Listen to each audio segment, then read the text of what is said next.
ഐസൻ ജോസ്, എന്തുകൊണ്ടാണ് രാഹുൽ ഗാന്ധി മനുസ്മൃതിയിലെ ഒരു ചെറിയ ഭാഗം മാത്രം അടർത്തിയെടുത്തുകൊണ്ട് ഒരു വിശ്വാസത്തെ അല്ലെങ്കിൽ ഒരു സംസ്കാരത്തെ ഇത്തരത്തിൽ അവഹേളിക്കാൻ ശ്രമിക്കുന്നത്? അത് അവഹേളിക്കാൻ ശ്രമിച്ചു എന്ന് നമുക്ക് പൂർണ്ണമായി പറയാൻ സാധിക്കില്ല എന്ന് തന്നെയാണ് എനിക്ക് തോന്നുന്നത്. കാരണം ഈ മനുസ്മൃതിയുടെ കാലഘട്ടത്തിൽ മനുഷ്യർ അവരുടെ അന്ന് സ്ത്രീകളെ കണ്ടിരുന്നത് മകളായും അതുപോലെ തന്നെ ഭാര്യയായും അമ്മയായും മാത്രമാണ് കണ്ടിരുന്നത്. അത് അങ്ങനെയാണ് അവർ കഴിഞ്ഞു പോകേണ്ടത്. പറഞ്ഞ രീതികൾ, അതായത് വിധാരക്ഷിത ഗോമാരെ, അതൊക്കെ പണ്ട് സ്കൂളിലൊക്കെ പഠിച്ച കഥകളാണ്. അതൊക്കെ പഴയ കാര്യങ്ങളാണെന്ന് വിചാരിക്കുക. അതിൽ അങ്ങനെയല്ല, ഒരു ചട്ടക്കൂടിൽ ഒതുങ്ങി നിൽക്കേണ്ടവരല്ല പെൺകുട്ടികൾ. അവർ കുറേ ഇപ്പോൾ നിലവിലെ സാഹചര്യത്തിൽ ഒരുപാട് പെൺകുട്ടികൾ പല നേട്ടങ്ങൾ നേടുന്നുണ്ട്. ബഹിരാകാശത്തൊക്കെ പെൺകുട്ടികൾ പോകുന്ന വസ്തുതകൾ നിലനിൽക്കുന്നുണ്ട്. അതുകൊണ്ട് തന്നെ പുരുഷൻ ചെയ്യുന്നത് ഓൾമോസ്റ്റ് എല്ലാ കാര്യങ്ങളും സ്ത്രീകളും ചെയ്യുന്നുണ്ട്. അതുകൊണ്ട് തന്നെ അത് ആ ഒരു കാലഘട്ടത്തിനനുസരിച്ച് മാറ്റങ്ങൾ ഉണ്ടാകണം. പാരമ്പരാഗതമായ രീതിയിൽ ഏതെങ്കിലും ഒരു പഴയ രീതിയിൽ അതിനെ കാണേണ്ടതില്ല എന്നൊരു എക്സാമ്പിളായി അദ്ദേഹം പറഞ്ഞു എന്ന രീതിയിൽ നമുക്കതിനെ കണക്കാക്കാമെങ്കിലും ഇത് മറ്റൊരു ചില ചർച്ചകൾ ഉയർത്തിവിടുന്നു എന്നുള്ളതാണ് ഗൗരവമേറിയൊരു വിഷയം. അതായത് ചർച്ചകൾ ഉയർത്തിവിടുന്നത് സ്വാഭാവികമായും ചോദിക്കുന്നത് ഇതുണ്ടല്ലോ, മുസ്ലിം സ്ത്രീകൾക്ക്, ഇപ്പോൾ നേരത്തെ ഗൗതം പരാമർശിച്ചൊരു വിഷയമുണ്ട്, മുസ്ലിം സ്ത്രീകൾക്ക് പള്ളികളിൽ കയറാൻ അവസരമില്ല. ഇത്തരം ഒരു ചർച്ചയിലേക്ക് ഈ വിഷയം ഇൻഫ്ലിക്റ്റ് ചെയ്തു എന്നേ ഞാൻ കരുതുന്നുള്ളൂ. കാരണം രാഹുലിൻ്റെ മനുസ്മൃതിയെയും ഒക്കെ ഞാൻ വിടുകയാണ്. കാരണം അതിനേക്കാൾ അത് ഇൻഫ്ലിക്റ്റ് ചെയ്ത ചില ചർച്ചാ വിഷയങ്ങളുണ്ട്. ആ ചർച്ചാ വിഷയങ്ങളിൽ ഒന്നാണ് ഈ മുസ്ലിം സ്ത്രീകൾക്ക് പള്ളികളിൽ പ്രവേശനമില്ല എന്നുള്ളൊരു വസ്തുത.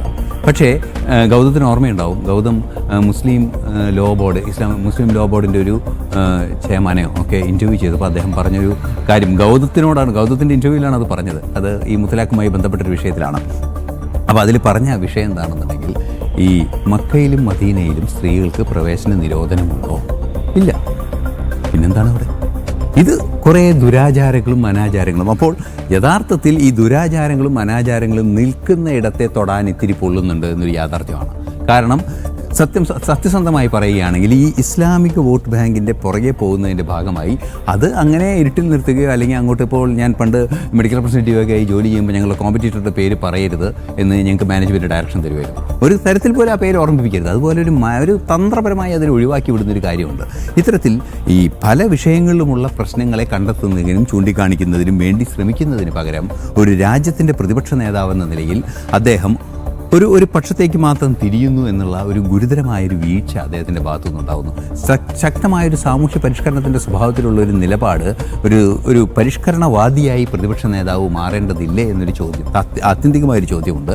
ആ ചോദ്യത്തിന് ഇദ്ദേഹം മറുപടി പറയുന്നില്ല എന്ന് പറയാം. അതേസമയം നമുക്ക് ഈ മനുസ്മൃതിയെക്കുറിച്ച് പരാമർശിക്കുകയാണെങ്കിൽ അതിലൊരുപാട് പ്രശ്നങ്ങളുണ്ട്. മനുഷ്യനെ ജാതീയമായി വെട്ടിത്തിരിച്ച ഒരു സംവിധാനമാണത്. അതൊക്കെ ബ്രാഹ്മണനും ക്ഷത്രിയനും വൈശ്യനും ശൂദ്രനും അവർക്ക് വെളുത്തതും കറുത്തതും ചുവന്നതുമായ ഭൂമി എന്നൊക്കെ പറയുന്ന പ്രാകൃതമായ ചില കാര്യങ്ങളൊക്കെ ഉണ്ട്. ഇതിനൊക്കെ തള്ളിക്കളഞ്ഞേ പറ്റൂ. ഇതൊക്കെ തള്ളിക്കളയപ്പെട്ടതുമാണ്. ഒരു പരിധിവരെ ഭരണഘടന അടിസ്ഥാനപരമായി ജാതിയെയും ഐത്തത്തെയും ഒക്കെ തള്ളിക്കളഞ്ഞതാണ്. ആ തള്ളിക്കളഞ്ഞൊരു ഭരണഘടന നയിക്കുന്ന ഒരു രാജ്യത്ത് നമ്മൾ ജീവിക്കുമ്പോൾ ഇത്തരത്തിലുള്ള ചില പ്രശ്നങ്ങൾ, വിമർശനങ്ങൾ തിരിച്ചു വരുന്ന ഒരു പ്രതിപക്ഷ നേതാവെന്ന നിലയിൽ സമൂഹത്തിൽ നിലനിൽക്കുന്ന എല്ലാ തെറ്റുകൾക്കുമെതിരെ ഒരേ നിലപാടെടുത്ത് തെറ്റിനെതിരെ ശക്തമായ നിലപാട് എന്നൊരു രീതിയിലേക്ക് പോകുന്നതിന് പകരം അദ്ദേഹം ചില സെലക്റ്റീവായ രീതിയിൽ പോകുന്നത് വിമർശനങ്ങൾക്ക് വഴിവെക്കുന്നു. അതൊരു രാഷ്ട്രീയ പക്വതയില്ലായ്മയായി എനിക്ക് തോന്നുന്നു. തീർച്ചയായിട്ടും ഇവിടെ പെൺകുട്ടികളെ കുഞ്ഞുങ്ങളായി അല്ലെങ്കിൽ മക്കളായി, സ്ത്രീകളെ അമ്മമാരായി കാണുന്നതിൽ എന്തു തെറ്റ് എന്നുള്ള ചോദ്യമാണ് പ്രസക്തമായി ഉയരുന്നത്. എന്തായാലും ഈ വിഷയത്തിൽ ചർച്ചകൾ ഏറെ നീണ്ടുപോകും. നിരവധി അഭിപ്രായങ്ങൾ ഉണ്ടാവും. ഇന്നും നാളെയും ചിലപ്പോൾ ചർച്ചകൾ അവസാനിച്ചെന്ന് വരില്ല. എന്തായാലും ഇനി വളരെ ചുരുങ്ങിയ സമയം മാത്രമേ റൈറ്റ് സൈഡിന് അവശേഷിക്കുന്നുള്ളൂ. അതിനിടയിൽ ഒരു ഇടവേള കൂടി.